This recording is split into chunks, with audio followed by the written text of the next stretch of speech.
Uh-oh, hang on. What's wrong with it here? Okay.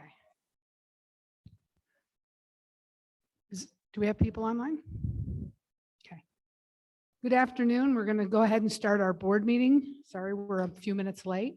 I don't know what time it is. I don't have a watch.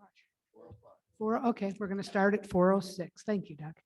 All right, we'll begin with call to order and pledge of allegiance. Please rise. Please rise. Ready, begin. Pledge allegiance to the flag of the United States of America, to the republic for which it stands, one nation, under God, indivisible, with liberty and justice for all. Thank you. Item 2 on our agenda is the consent item. I'm sorry, next item is approval for a flexible agenda. Move approval of a flexible agenda. Second. Okay, motion was made, it was seconded. You seconded it. Is there any public comment? Seeing none, we'll bring it to a vote. All those in favor? Aye. Aye. I don't know who's online. Okay. Is Carrie online? Just unmuted. Okay. Muted. Tony, I don't know if you can hear us, but you're muted. I guess when we go to vote, Tony, if you just give us a thumbs up, that would work. How's that? There you go. Good. And if you want, I guess what we'll do is we'll establish that if you are not a aye, that we will wait, we'll call for nays, and then you can chime in if you want to say nay, okay? Okay. Okay, so we took a vote 2, 4, 6, 5, isn't it? 5-0. Motion passes. Okay, sorry, you're confusing me here. All right, item number 2 is the consent item. Does anyone anything pulled from the consent? Seeing none, we'll go ahead and someone wants to make a motion to approve the consent item? I move we approve the consent item. Okay. Published. Okay, motion was made, it was seconded. Is there any public comment on our consent item? Seeing none, we'll go ahead and bring it to a vote. All those in favor say aye. Aye. Aye. Anyone opposed? Seeing none, motion passes 5-0. We'll move on to item number 3, the introduction and special recognition by Superintendent Lewis. Good evening. I'd like to call Valerie Bayard DiVolo forward.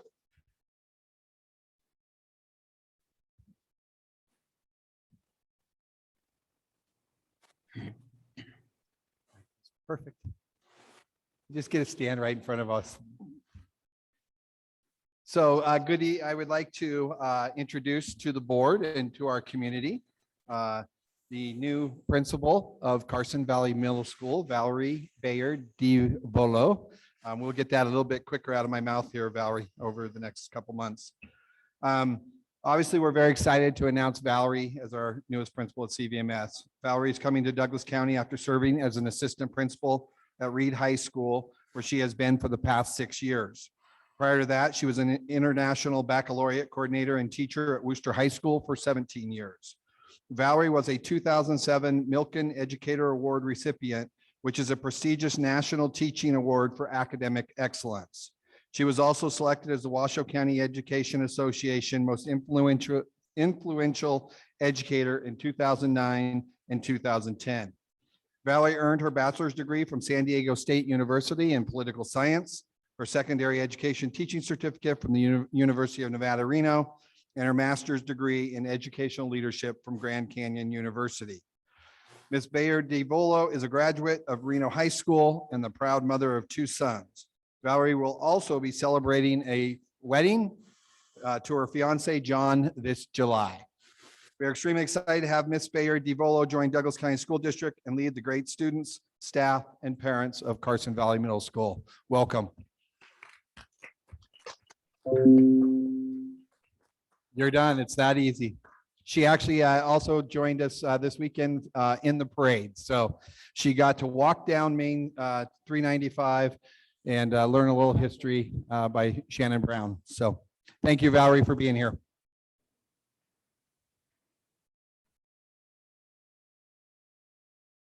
Now, Keith, do you have anything else? Oh, that was it? Okay, thank you. Okay, well, that was item 3. We'll move on to item 4, which is the Nevada Association of School Boards, NASB. And Heather's is our representative and she's not here. So we will just go ahead and table that until next month and then she can report out for 2 months. Thank you. Item 5 is our board reports. And this is when the board gets a chance to talk about things that they've done since the last board meeting. And so we will start with, I guess, Doug, we'll go ahead and start with you. If you have anything that you want to talk about since the last board meeting, things you've done or? I've been to the Lake School promotions basically and plan to attend the George Whittle High School graduation and nothing else to report. All right, thank you. Nothing? Rob? Went to both the CVMS promotion. My daughter was there, so that made sense. Also went to Hawaloo's promotion. Was very impressed with their ceremony. And of course, Douglas's graduation, which is great. Awesome. Tony, do you have anything to report? Yeah, nothing to report. Okay, thank you. I have a few things to report. Let's see. In May, the middle of May, I attended something called the Teachers and Leader Council. It's an appointment by our governor. It's a state appointment. And I attended that meeting and I have some information on that I can pass around. It's the Teachers and Leaders Council is the group that evaluates our teachers. And so they discussed, I believe they have to all have their principals, administrators have to have their evaluations in by July 15th. I also went to a school counseling committee meeting. I attended it Zoom. It was for Aspire. And I also have information on that as well. The counselor over there went through her list of things that she did complete and things that she wanted to complete and some of her goals. We did a couple of expulsions and I also attended the Chamber of Commerce board meeting. It was pretty exciting because they have on their website, if you go on, they do have job listings and they're for our young adults or our high school kids. And so they're working with the school to help encourage kids to go on the website to find summer jobs or seasonal jobs or full-time jobs. So that was interesting. So if you know of anybody looking for a job, you can also check out the chamber website. I also attended graduations. I went to, I don't know, 3 or 4 kindergarten graduations, and those are a hoot. This is the fun part of our job. One of our fun parts of our job is to attend the graduations, and the kindergarten is right up there. So much fun. I also attended Carson Valley Middle School and Powaloo 8th grade graduations, and I was honored to speak at Powaloo's.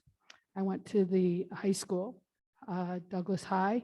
And then the following day is when we had our first online graduation, our DNO graduation. We also had a Aspire graduation, and we had our adult ed called HiSET. I knew it as GED, but now it's a different type of test. It's called HiSET. And I'll tell you, some of the kids got a chance to speak at that, and there wasn't a dry eye in the room. These young people have come through a lot of struggles to get this HiSET degree, and it's just gives you lots of hope for our country and for our kids. I also attended a Parks and Rec meeting. I'm on the Parks and Rec board. I can tell you that one of the things they're doing as far as the school district is they're resurfacing the tennis courts here at the high school. They also are in the process of looking to, it's so hard to get a camping site anywhere in the area, and they're looking at different sites to add campgrounds, which I thought was pretty interesting. Out at the fairgrounds and the river, up on the river, up on 395. They're also, let's see, going to do a dedication to the park up at the lake. I think it's, I don't know how to say it, Brovovich? How do you say it? Brockovich, is that how you say it? Anyways, they added some things to that. And then the last thing I went to was the Chamber Coffee, which was at Sierra Chef, and I'd never been there in Genoa. It's a cute little place, and they provided us a wonderful breakfast there. And we get together with all the other businesses in the area. And we always seem to have our two representatives from the high school, which is kind of neat. Sherry Mitchell, who works with the special ed, and Cade Balagad, who's also there promoting the school district as well. And that's what I have. Thank you. Oops, I need to get back to my agenda. Next is correspondence. Does anyone on the board have anything that they want to report out on correspondence? No? Tony, anything for correspondence? No? Okay, thank you. The next thing is good news, which is also me. Oh, it can be anybody. Actually, I think I've said I would like everyone to participate if they have good news. What I've got is we gave out, not we, but the school district, I guess, gave out 7 scholarships worth $3,000. And I wanted to pass these around. These are thank yous. And if you feel like looking at them, you can, from the kids. Also, there's so many things, so much good news in our district. It's hard to pick, but I just I get the newspaper. So one of the big highlights I saw was Douglas softball. They had some, what is it called? Postseason award winners. Co-player of the year, we had Talia Trenton, and she's, I think, only a sophomore. And she shared the co-player with another, I think it was Spanish Springs gal. We had some first teams. Boy, we've got a young team. They're going to just get better and better. We've got some first team awards that were given to 5 people, and we had some second teams. Also, the Molly Awards that they give every year through MeFi-Y, we had 40 athletes that received awards. 17 of our high school seniors got $1,000 scholarships. So if we can ever help support that, that's a good thing to do. And that's basically what I have for good news. Does anyone else have anything they want to share? No? Okay, then we'll move on. Item 8 is our superintendent Yeah, report. I had some good news. Oh, I'm sorry, Tony, I apologize. Go ahead. The Carson Valley Sertoma Club handed out $25,000 in scholarships. Superintendent Lewis was there with parents and students. It was a great event. We served breakfast, and I'm really grateful I'm a member of Sertoma Club. Thank you, Tony. Appreciate that. Okay, moving on to item number 8, our superintendent report. And Keith, Superintendent Lewis will report on activities in the past month and upcoming activities. Thank you. Just to build on what Trustee Magnotta just reported, overall, I attended the Douglas High School Scholarship Night, and they awarded $218,000 worth of scholarships. And most of those scholarships are generated here locally. And so I just want to express my gratitude to our local organizations and certainly our service organizations here in the Carson Valley that support our students so well. So thank you, Tony, for bringing that to the good news. Tonight in my superintendent report, Douglas County School District would like to acknowledge the following donations. Douglas High School received a $3,248 donation from the Carson Valley Medical Center for the purchase of 2 AED devices. And Gardnerville Elementary School received a donation of $250 from Delta Kappa Gamma Society for the GES Garden Project. DCSD enrollment counts to the June reporting reflect an enrollment of 5,407 students, which is down 19 from the May reporting and 11 less students from where we were in June of 2021. That actually is 111. I forgot a 1 in there. So 111 less students from where we were in June of 2021. Overall, we are up 27 students from the start of the school year, which I guess is where we will end up for the school year. The past 2 days, a group of administrators have joined me at the Superintendent's Academy, which is a professional development opportunity sponsored by the Nevada Association of School Superintendents. In addition to my cabinet, I was joined by 6 site administrators. Yesterday, we participated in a day-long workshop from Dr. Anthony Muhammad on essential skills for transformational school and district leadership. Today, we attended a couple breakout sessions and then listened to Dr. Darren Peppard in his session, Road to Awesomeness, Empower, Lead, Change the Game. And it was a great 2-day opportunity for those of us that attended, not only to listen to nationally renowned speakers, but also just to be able to spend some time together following those speakers. Douglas High School Principal Mike Rex and I had the opportunity to speak at the May 26th Minden Rotary meeting. The speaking engagement came on the heels of the terrible tragedy in Texas. So we spoke pretty extensively on school safety and measures DCSD are taking to increase security at our schools. I also had the opportunity to attend the Carson Valley Sertoma meeting, as Tony alluded to, where they honored current and past scholarship winners. One of the cool things about Sertoma is not only do they recognize new recipients, but they also welcome back any former recipients. One of the criteria for getting the money is they have to give their class schedule. And they are called routinely by representatives of the Sertoma to make sure they're up and out of bed and attending class. And it was pretty cool, the relationship you could tell the kids had with the representatives from Sertoma. As many of you have alluded, last week was a very busy week for many of us with high school graduation. I would like to commend Principal Mike Rex, his team, and the DHS Senior Events Committee led by Keith Cole for a great graduation ceremony at Douglas High School. I would also like to commend Principal Gavin Ward for the outstanding graduation ceremonies for Douglas Nevada Online, Aspire Academy High School, and the High Set ceremony. Just one note from the High Set ceremony is, one thing you learn in education is you just never know when a student is ready to come to their education.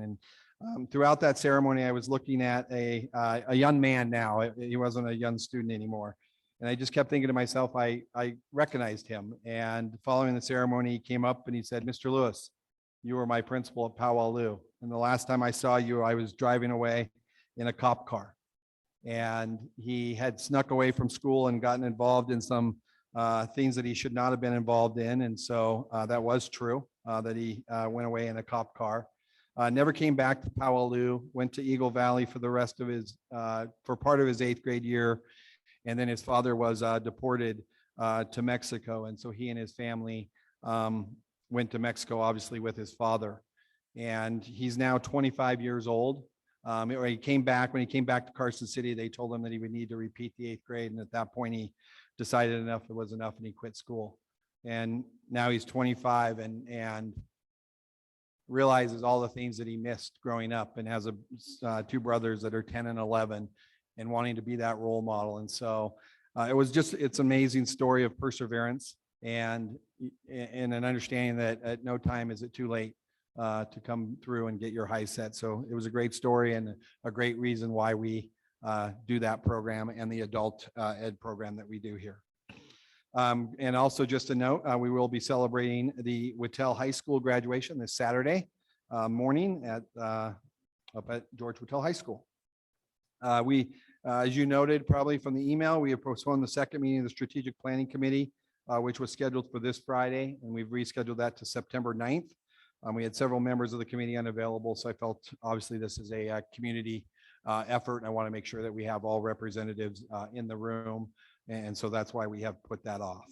But we will be ready September to go with the next stage of that process. Tonight in your consent agenda, you approve the hiring of Kelly Winter and Judith Lombard Courier as the new assistant principals at Douglas High School. In addition, you approve the hiring of Amy Carter as the new assistant principal at Gardnerville and Minden Elementary Schools. I would like to welcome all three of them to the DCSD leadership team, and I look forward to introducing them to the board at a future meeting. We were just notified today that the annual NASB award nominations are currently open. And so you'll hear from Karen or I, likely Karen, really soon in terms of we'll send out information, and then any nominations that you may have, we will work with you to get those submitted. Also, just a heads up to you, we will be doing our annual leadership forum with our site administration and district administration teams August 1st, 2nd, and 3rd. And then just a note that I'd like to commend Rami and Shannon, and also Andrew Fromdahl, who is serving as our summer school administrator. Summer school kicked off yesterday at Carson Valley Middle School. And so we're off and running on that. And that's all I've got. Thank you, Superintendent Lewis. We'll move on to item number 9. Any questions? Oh, sorry. Any questions? Okay. I'm going back to enrollment numbers. Yes. As I look through these numbers from last year to this year, all of our elementaries, middle school, high schools are up, except for Zephyr Cove. And they're all up from last year, where our big down is DNO, Yeah. obviously, right? Yeah. 528 last year to 76. Do we have an idea of that 528? How many did not live in our district? Very few. I Very mean, few. less than probably There was a, 5. Yeah. I mean, Okay. just truly less than a handful. okay. Yeah. All right. All right, that's all I got. Thanks. Okay. All right. Any other questions? Seeing none? Okay. And I just want to add on that, just so as a reminder to the board, we can only take students, whether it's online or in person, from counties that surround Douglas County that actually touch. And so there's always this misnomer that when people think at the lake, they forget that there's a segment of Carson City that goes between Douglas County and Washoe County there. Mhm. And so Washoe County is not eligible for any kind of variance to Douglas County. And then, of course, we have the interstate, but with Alpine County, we have that MOU with them. But the only places that we can get a variance from is Lyon County and Carson City. Doug. Dorado County is out, right? El Dorado is out. We do have an agreement where some of our students can go over there for some of the CTE. It has not been utilized, but we do have an agreement with them for that sole, very narrow reason. Yeah. All right.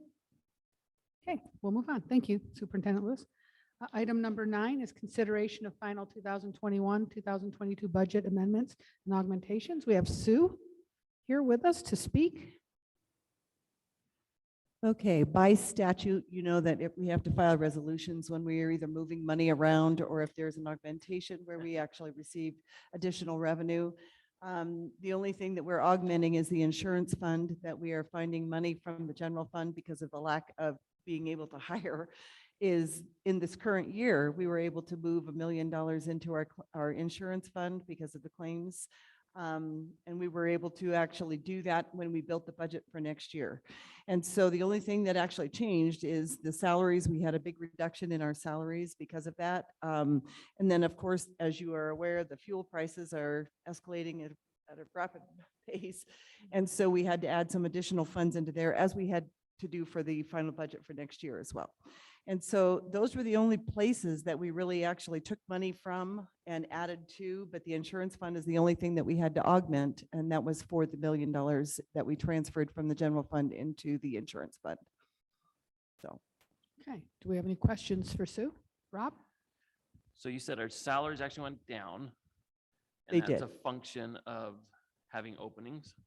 right, those were really all vacant positions that we are anticipating an underspend in the current year. So when we'll end up with an ending fund balance that will be a little higher than what we'd anticipated. And so we were able to move that money into the insurance fund for just the current year and for next year. Don't know how that's going to fall out for the subsequent years, but that's what we're doing. So we took that money that was meant for employees and put it into something that helps employees, the insurance Right. fund.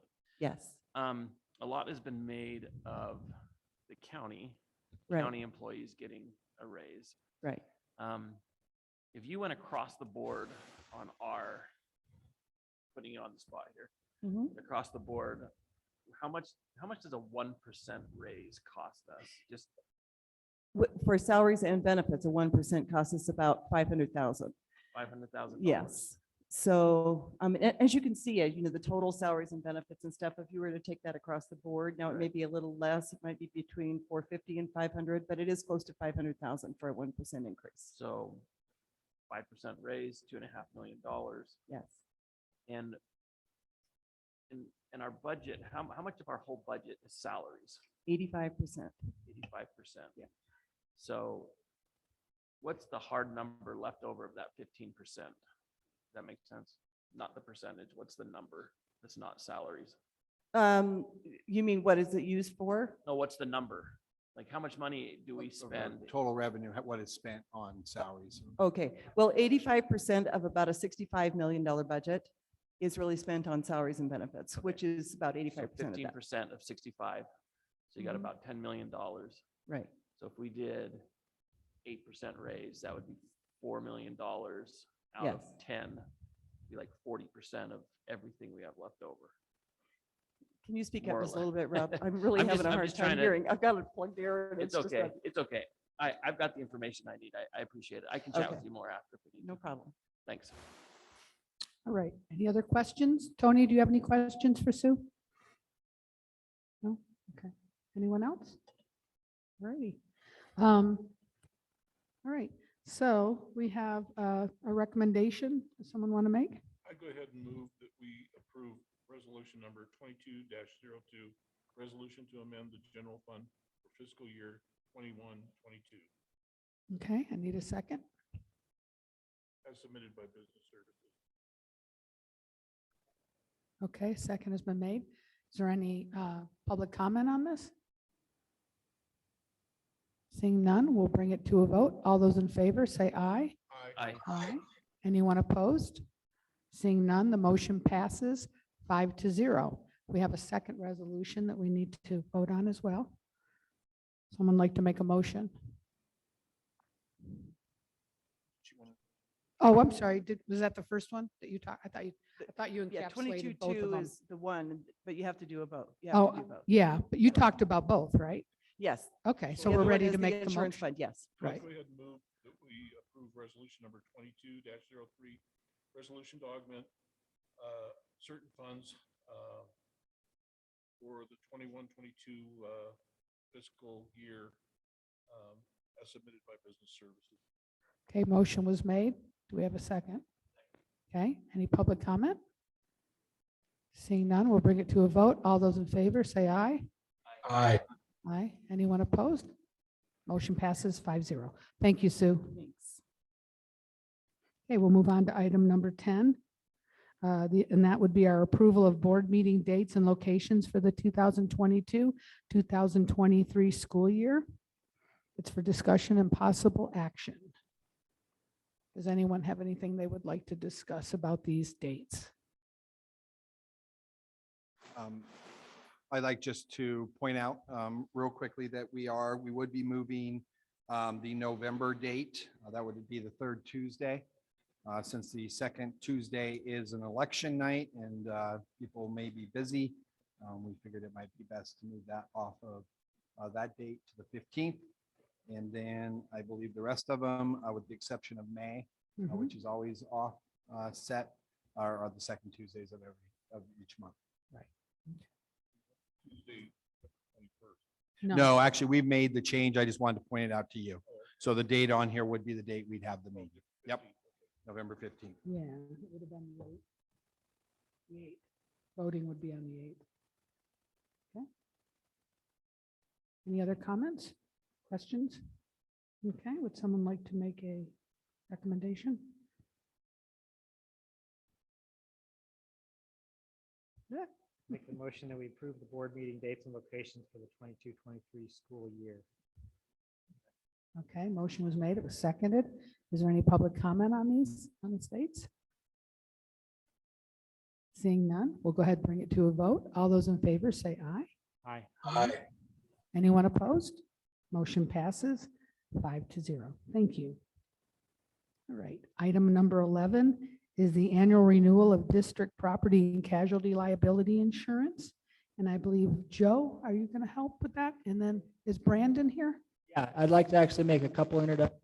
Okay, Absolutely. so I'd like to acknowledge Alan Calt and Jared Hickman in the back from Pool Pack. Thank you guys for being here. Then I would like to also, can you hear me? All right, introduce Brandon Lewis of USI.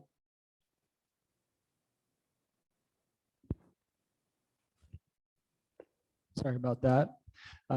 Brandon Lewis has also brought their newest member of their team. I'd like him to stand up. Paul Costello is actually a Douglas High School graduate, recently graduated from UNR. And it's great to see him in his new role. Brandon, would you come up and give us a summary of what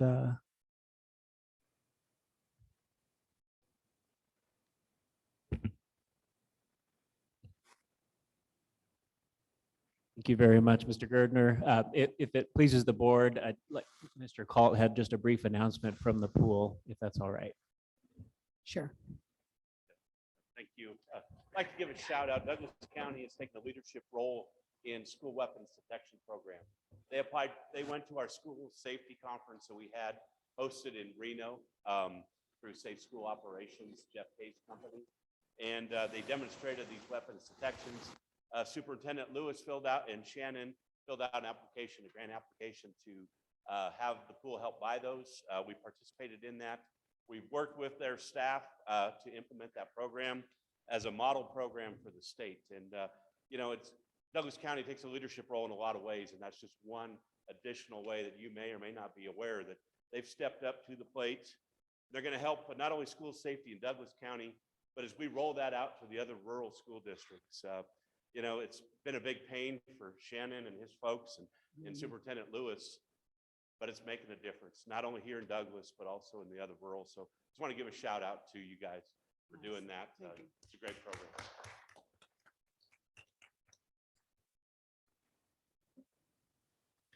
Thank you, Alan. President Gilkerson, members of the board, superintendent and staff, Brandon Lewis with USI Insurance Services. And as always, it's a privilege to be here. Thank you for the nice introduction for Mr. Costello. We're very happy to have him on board.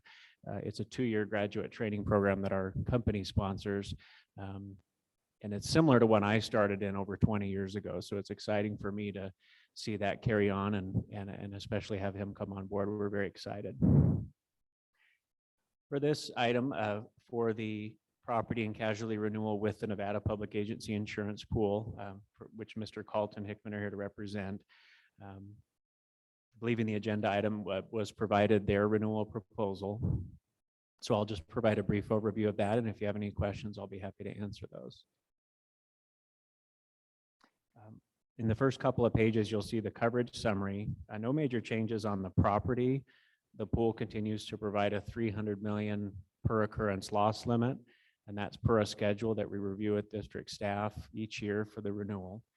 And you'll see down below a number of sublimits. Significant ones are earthquake and flood. There continues to be a $150 million shared aggregate limit between all pool members. This provides a very cost-effective way for entities, especially in Northern Nevada, to get access to earthquake and flood coverage. There is a lower sublimit of $25 million for locations in flood zone A. Equipment breakdowns also included. That's analogous to boiler and machinery coverage. And down below, you'll see a few other enhancements of coverage as well. On the next page, no major changes in the liability coverage. The district continues to have $10 million in liability limits. It's per named assured, which is the district. That's not a shared limit with other members, and you have a 10 million aggregate. There are a few sublimits that you'll see on the liability. I think the one most important to note down below is sexual abuse. That's at 2.5 million. And I believe we noted last year when we marketed the coverage, but this is a very high sublimit compared to many other carriers. We've seen, even since last year, 2 more insurance carriers pull out of this space. And part of the reason is they can't and don't want to provide this coverage to school districts. So it's not a full limit, but most carriers would sublimit this to about $1 million or none. So with the pool, I think it's a very good advantage. On the next page, it goes into the cyber risk coverage provided by the pool. This is something that they've introduced over the years and enhanced. The major change this year, you'll note a 15 million aggregate for all pool members combined. We did want to make sure that the board was aware this is a new aggregate limit, similar to on the earthquake and flood where you have 150 million. The cyber insurance markets have continued to face extreme stress over the last year. We've had carriers double and triple premiums. We've had deductibles double and triple as well. And we've seen a lot of carriers offer significantly less coverage. In this case, the pool worked hard to maintain the coverage in general, but there is a 15 million aggregate for the year.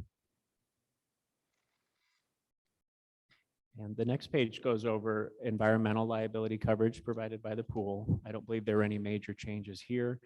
you'll see a deductible of 25,000 and an each incident limit of 2 million. This could be, as simple as someone bringing mercury onto a school premises, and all of a sudden you've got 100 or 200,000 in cleanup costs, depending on how many people were around. The next page, you also have student accident coverage provided by the pool. This is not meant to cover all, medical events. You'll notice a 25,000 maximum benefit. This is meant to cover basic first aid and basic things to help just, take care of the student if they're injured. The next page just goes over the program structure for the pool. I'll be happy to go in more detail on that, but that gives you a visual of what we've just talked through. And then the total cost, in your board item, you'll see the 869,282 for the renewal. And the rest of the pages give some great information on the resources and services available from the pool. And just as always, encourage the district to continue utilizing those. They've got a great team, and the pool's really enhanced over the last few years, a lot of their online training and different resources.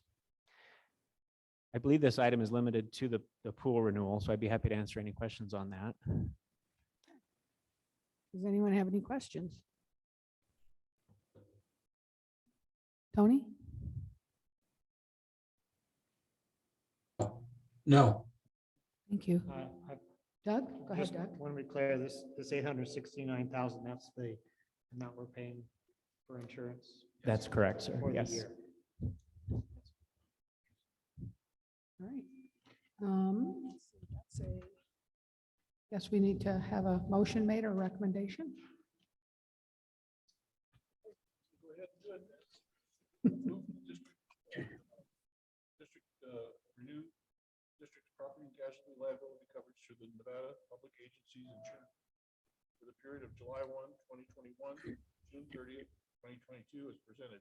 Funding of the insurance premium is through the general fund. Okay, a motion was made. Is there a second? Okay, we'll bring it back. Is there any public comment on this? Seeing none, we'll bring it to a vote. Can All I, the- can I just want a clarification here. Sure. We're talking for the past year, these dates? You mean for the next year that we're voting on? Yeah, are we, So it'll be July 1 to July 1, 22 21. to June 30, 23. okay, the dates on here just. Oh, the dates are wrong. Thank you, Doug, for picking that up. I think we, Thanks for catching that. do we need to go make a new 22, motion? 23, yeah. Carolyn? I amend my motion 22, 23. Okay. All right. Thanks, Doug. Thanks for catching that. Catch. Hold on, what date? All in favor, say aye. Aye. Aye. Anyone opposed? I already did public comment. All right, motion passes. Okay, we'll move on to item number 12. Brandon, you again? Thank you again, President Gilkerson, members of the board and staff. I believe this item covers the remaining two renewals for the district's excess workers' compensation and self-insured workers' comp bond. The excess workers' compensation, we would recommend it anyway, but it's required by statute to be a self-insured employer in Nevada.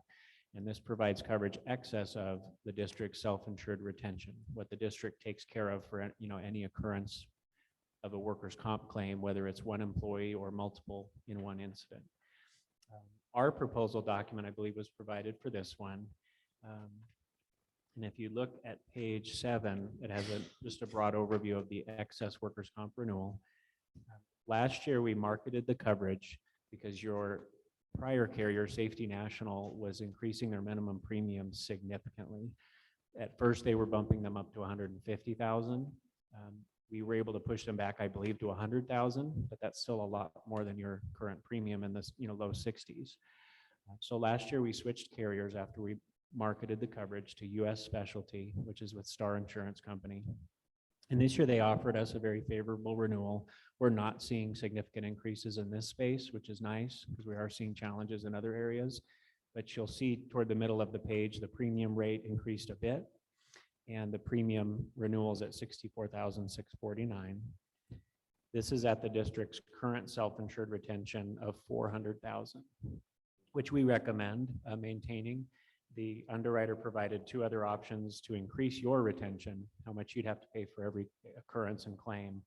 And those options are noted in the middle of page 7. Based on the premium savings, our recommendation would be to keep the current retention.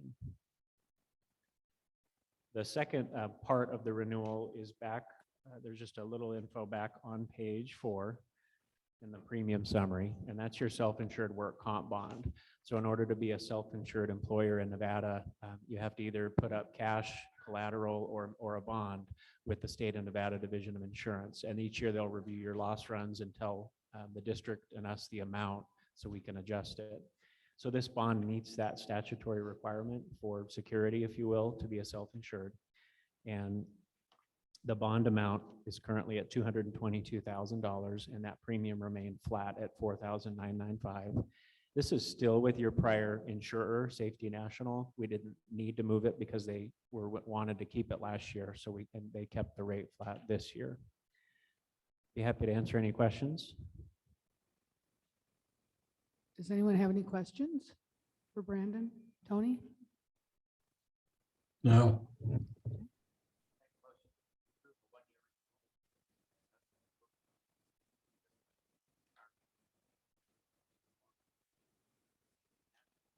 Authorize the superintendent to prospectively approve.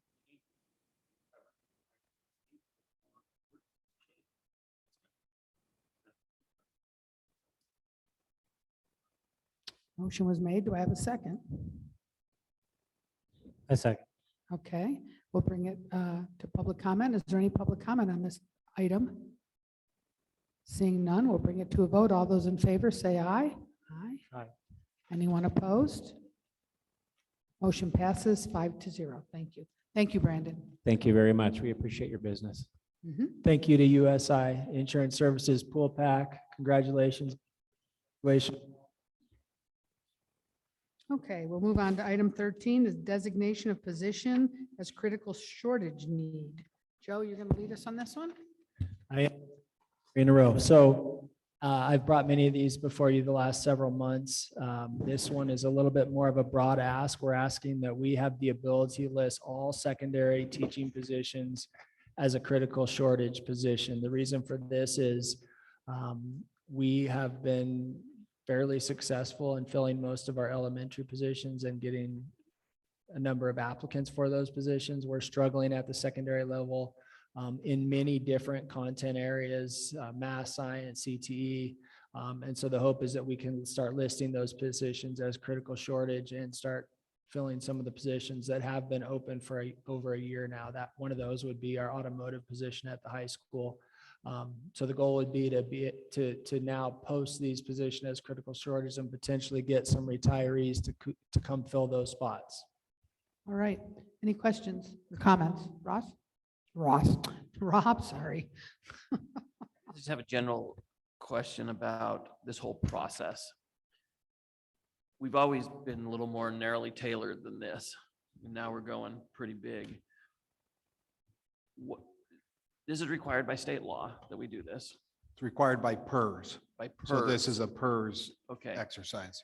so who or why, what would stop us from just designating everything as critical shortage right now? Is that something, I mean, I'm saying, I know that I'm not really saying that, but I'm just wondering, is that, would the unions come back and say, no, what? Help me understand that. So what I would tell you is if this is approved tonight and approved by PERS, we will have effectively done that. This school, earlier this year, we made all elementary positions critical needs positions. Now that we have all secondary, we'll have essentially done that. Are you saying that There's a but we are always required to be looking for non-critical shortage. And so that's why this is a 2-year, and then we have to bring it back for you. And we have to show that we have made good faith effort in trying to hire non-critical shortage positions. So why does PERS care? There's a reason. Okay, yeah. Okay, the reason is,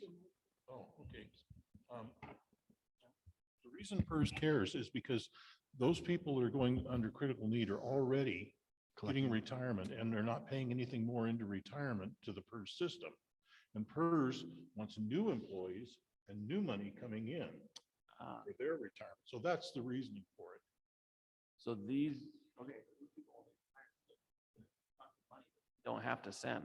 Right, but PERS, in order to be solvent, once people retire, it doesn't really want them back. So it saves us some amount of money to, Maybe technically, yeah, but again, we really are trying, I mean, we're going to do everything we can.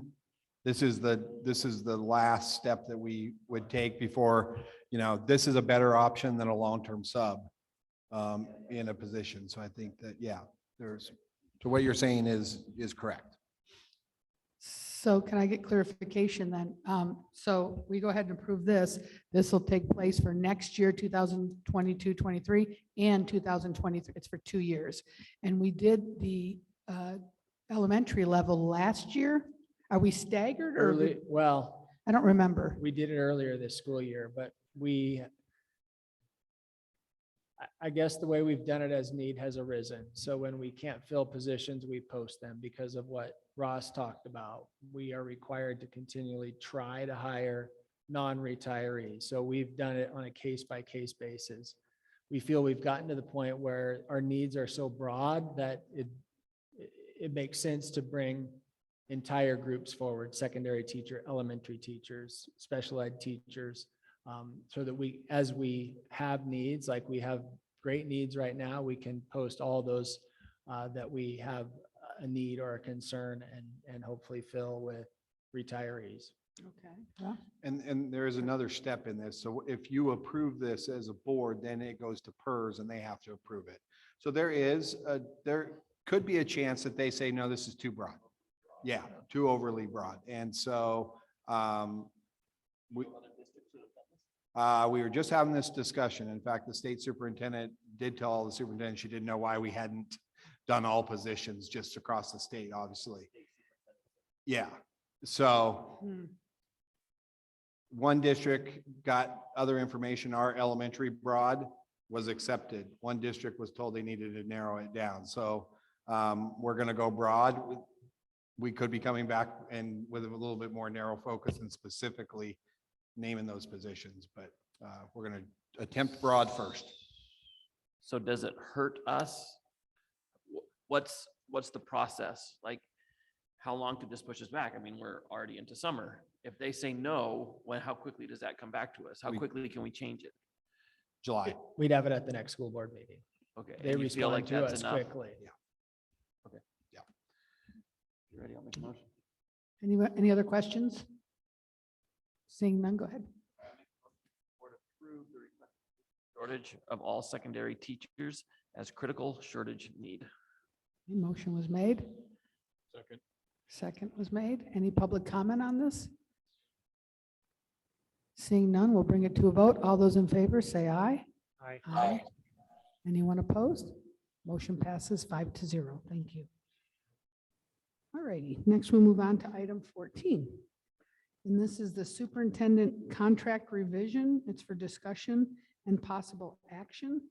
Right, and I think I brought this up.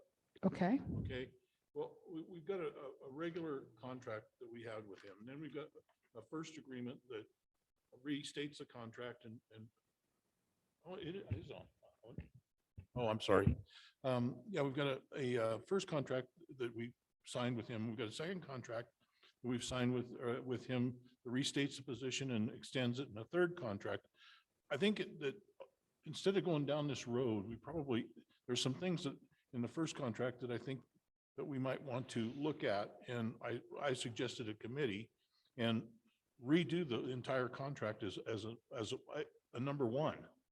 Okay, the only one. yeah, Okay, okay, and that's why I brought it up. okay. To be clear, you didn't really want a committee because in that you wanted like a representative. Yeah, a representative to do the negotiation, maybe one or two, but not a committee. Right. I'm okay with that. I'm not sure I totally understand what the problem is here. If you could, Okay, Language. basically in the all- contracts, we have 3 of them here. yeah. One, it was the original it gave them the contract from June 1st through June 30th, June 1st, excuse me, of 2020 to June 30th of 2023. We did a 3-year. Then the next one, we moved his evaluation from June till November, I think it was. Was it Keith, June? April, May, June to November, and then the last one added 2 more years to Two more two. years to the So contract. it was, the contract now goes to June 30th, 2025. So, and we approved all these. We're just wanting to put one together. And also possibly with an increase, I believe, right? Yeah, well, I think, No, yeah. it's I With the mean, we point, wanna- it's just language, We yeah. want to, we want to look at language. Sure. And bring some different language back that may be better for us and Okay, So can I just, Sure. just to clarify, Doug, so last meeting, you extended my contract a year. As part of that, then the future agenda items is there was it was on the future agenda to come back and discuss the possibility of reopening my contract for further compensation and language considerations. And so that's what this agenda item is tonight, whether number one, you want to do that. And then number two, what is the process that you want to undertake as a board? I do. okay. So if we want to do this, then we talked about having 1 or 2 people as a representative. We don't want to say it's a committee, but just, I think we designate Ross to do this. I second that. I'm fine with it. I think we need a motion. I make a motion that the board designate Ross as a representative of the board to negotiate a restated contract with our superintendent. He'll bring it back to us next month. I need a second. I second. Okay. Motion was made. It was seconded. I'll open it up to public comment. Oh, great. Can you go ahead and sign in for us? Do we need him to sign in? I'm sorry, you don't have to sign in. Just tell us your name and then you can speak. You don't.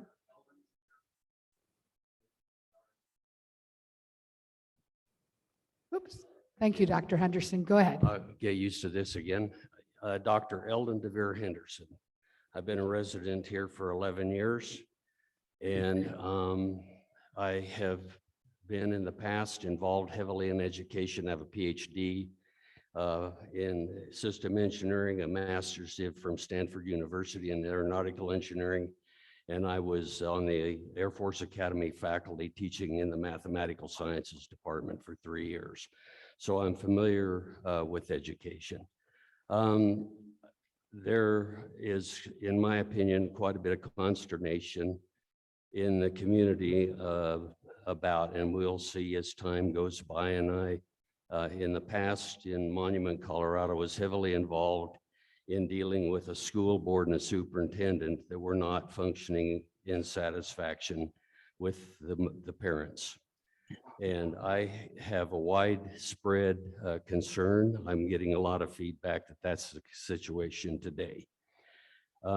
Given all of that, I think that it's beyond the purview of this Board of Education, and it's extremely premature to extend the contract for this superintendent for this period of time.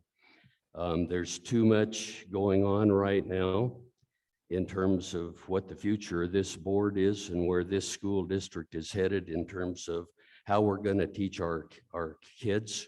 And I'm heavily involved in that.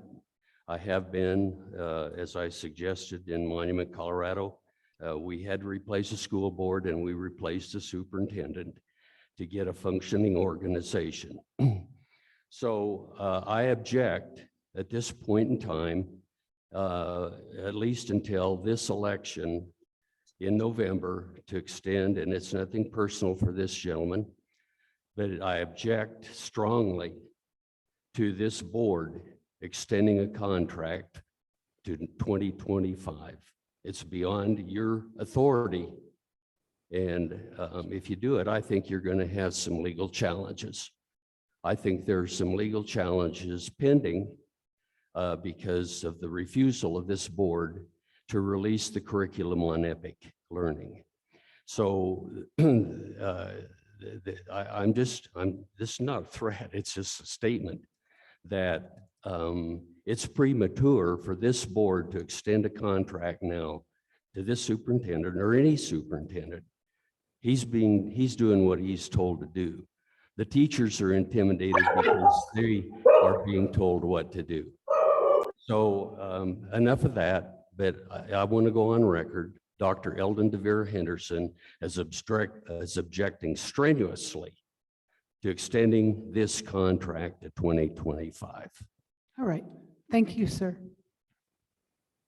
We're done with, No, I'm going to ask if anyone else wants to speak. Seeing none, we'll bring it back. so just to make sure everybody understands in the room, we are not discussing an extension. That extension's already been made under our Right. legal rights to do so. Yeah. And so the gentleman is objecting to an action that we took a couple months ago. Yeah. Right. And he thinks we shouldn't Right. do that again. I don't know. We can't do, I mean, it's I'm already not been sure the done. gentleman understands what's going on. No, I'm not sure either. All right. So let's see, a motion was made in a second. We'll go ahead and vote. Do we need to reinstate? Okay, so go ahead and vote. All those in favor, say aye. Aye. All opposed? Motion passes 5-0. Thank you. We are at public comment, but I think it is only 5 o'clock. Imagine that. So, and then we have closed. So can we go on to item 17? Okay, when we'll be back in time for public comment at 5:30. I make a motion that the board recess to close session in order to discuss matters with its management representatives pursuant to NRS 288.2. Need a second? Second. And any public comment? Seeing none, take it to a vote. All those, Aye. aye, all opposed? Motion passes 5-0. Thank you. We'll be back in time for public comment at 5:30.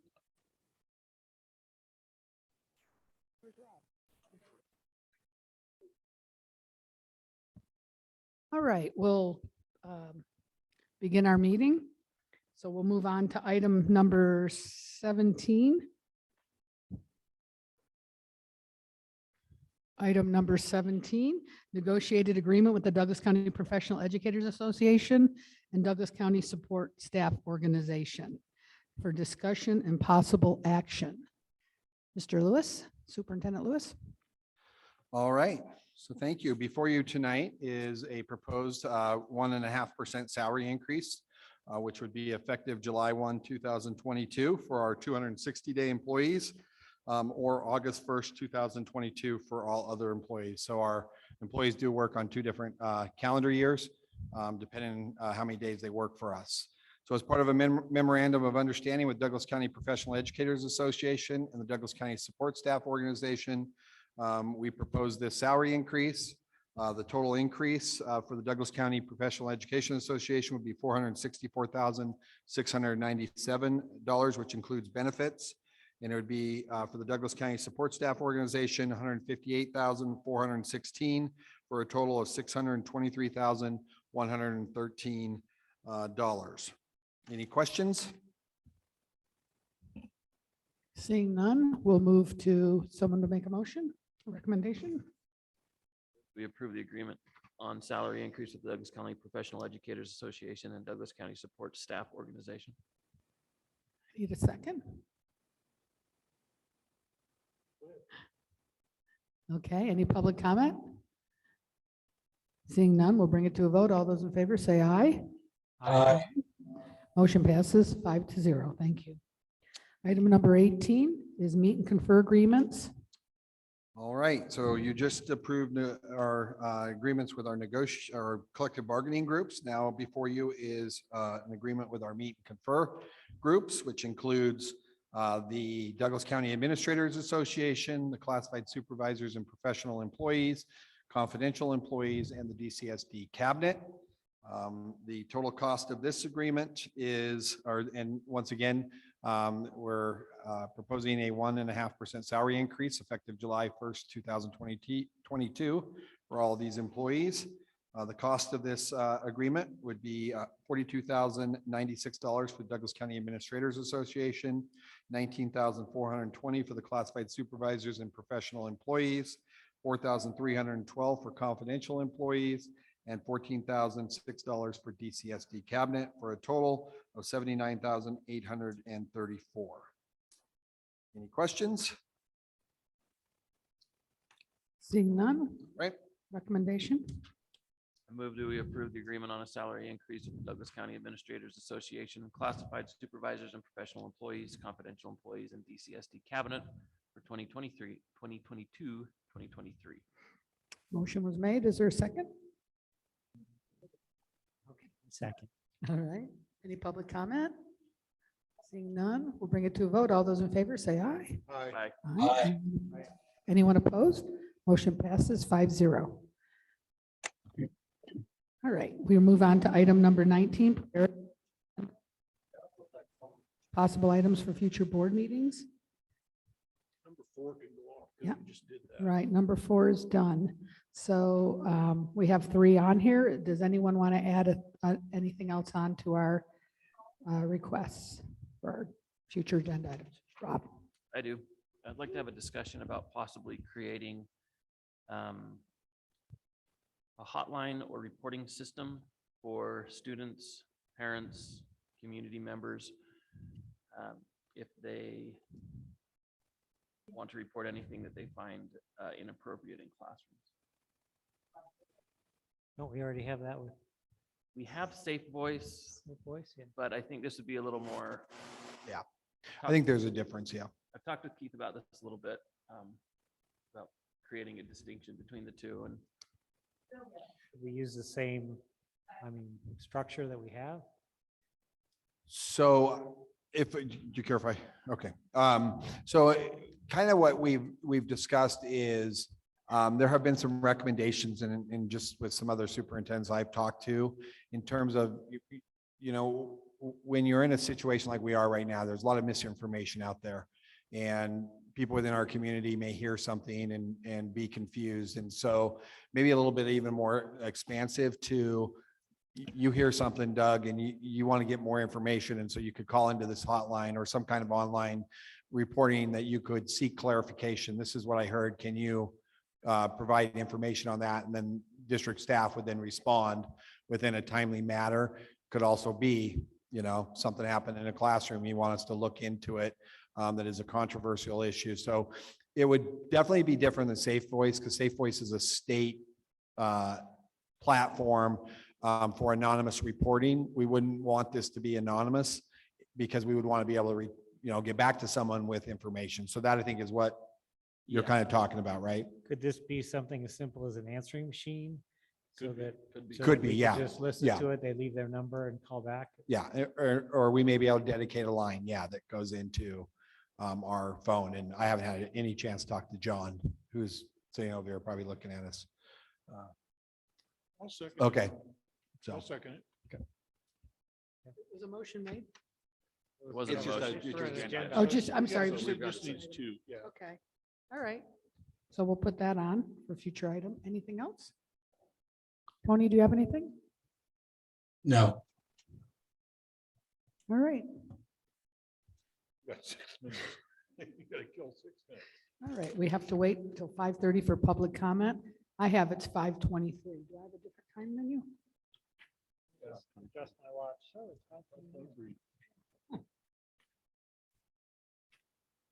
Okay, we'll just wait until 5:30 for public comment.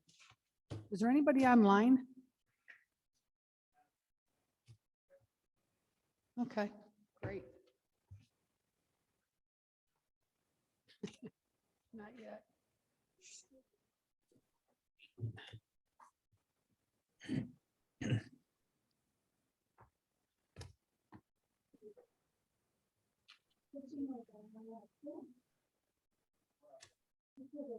No, we have to wait till 5:30. Did you sign in? So we can keep people in order?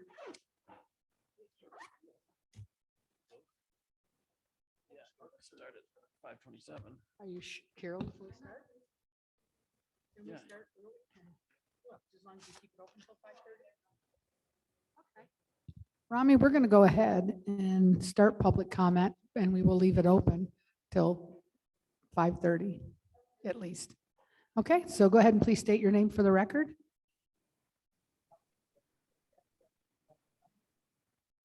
Sorry, there we go. All right. It's about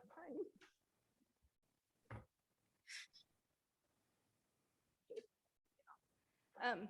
Rami Cronin-Mack, Executive Director of Education Services. I just wanted to say that one last time.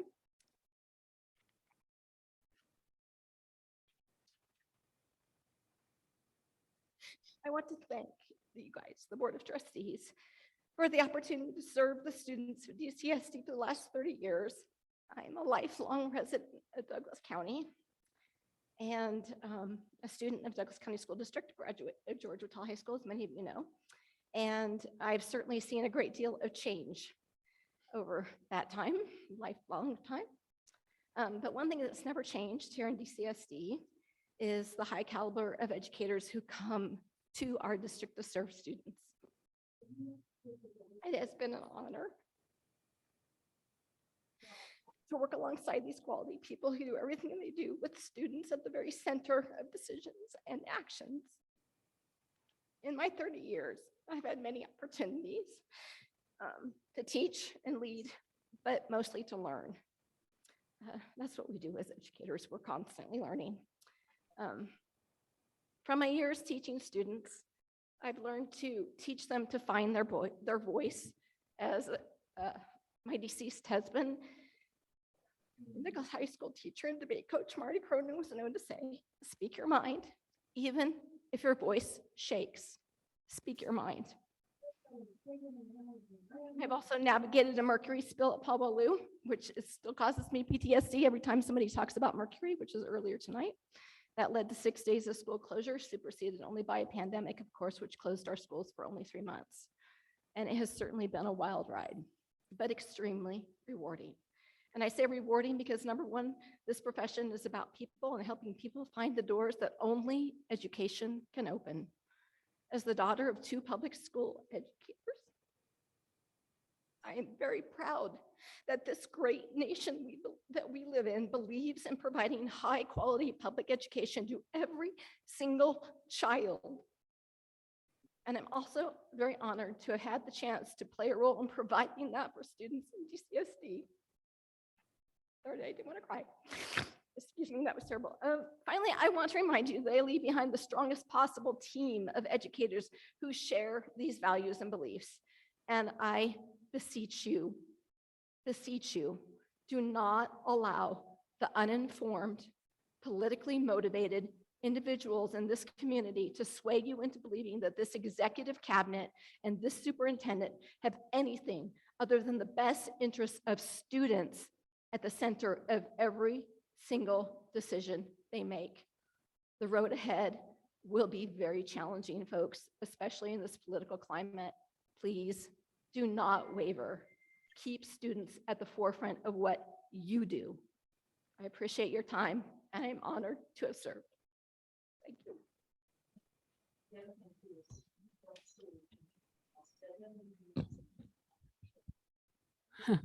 you. Thank you, Rami.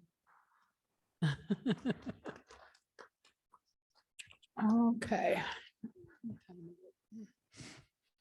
Is there any more public comment in the room? Is there anybody online that would like to speak?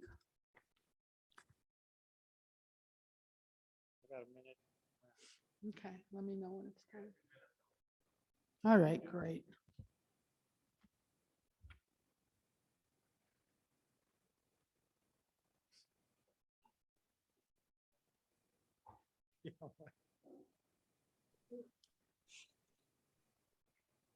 Brian Fraser, soon to be member of the public.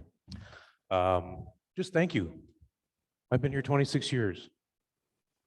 I really appreciate your predecessors and you for providing me the opportunity. It's been a wonderful ride. I have had a blast.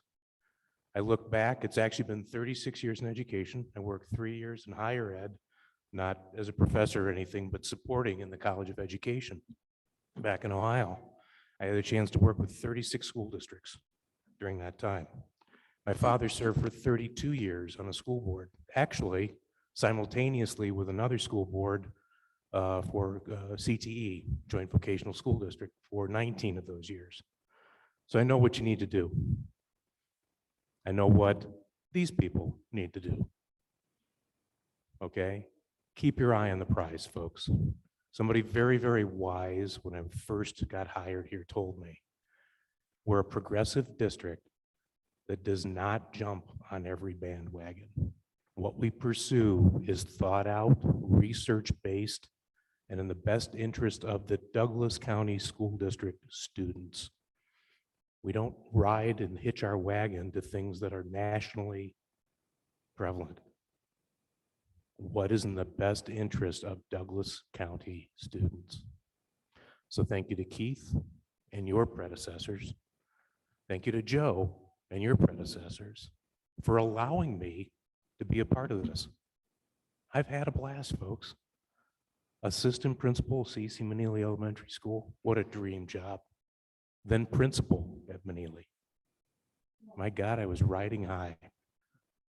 Just had a blast, and then a chance to work on a greater level across the district. Grants, assessments, progress monitoring. I geeked out for 15 years. It was great. So thank you. I will be forever a supporter of the school district as long as folks don't screw it up, in which case I'll be there harping at you. So appreciate it. Thank you very, very much. Best wishes to all of you. Thank you, Brian.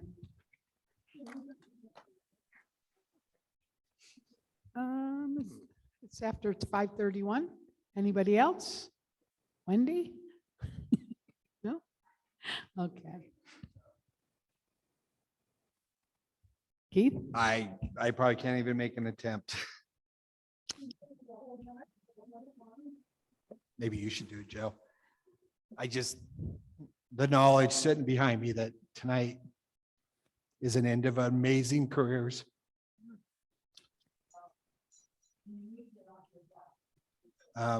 I told someone this week, I wasn't as scared coming into the superintendent's job because I had all them. That I had people that I didn't need to micromanage, that people that know their jobs, they know them well. And I think we've hired great people, but we can't replace the knowledge and the wisdom and all the things that all three of them have meant to our district. So I just want to publicly acknowledge the end to amazing careers. But I also said, and I've talked to my leadership team about this, this is the importance of the relationships that we build, is that I believe they all leave as happy employees of the Douglas County School District. And I know that all of them will be here to support Shannon and Leslie and Ed Services, Markin, and grants, assessments, and progress monitoring, and whomever we hire in inclusive education. And so you have not seen the last of them. We will use them and use their knowledge as we transition. But again, just publicly, thank you, Brian, Rami, and Wendy. We love you and we appreciate you more than you'll ever know.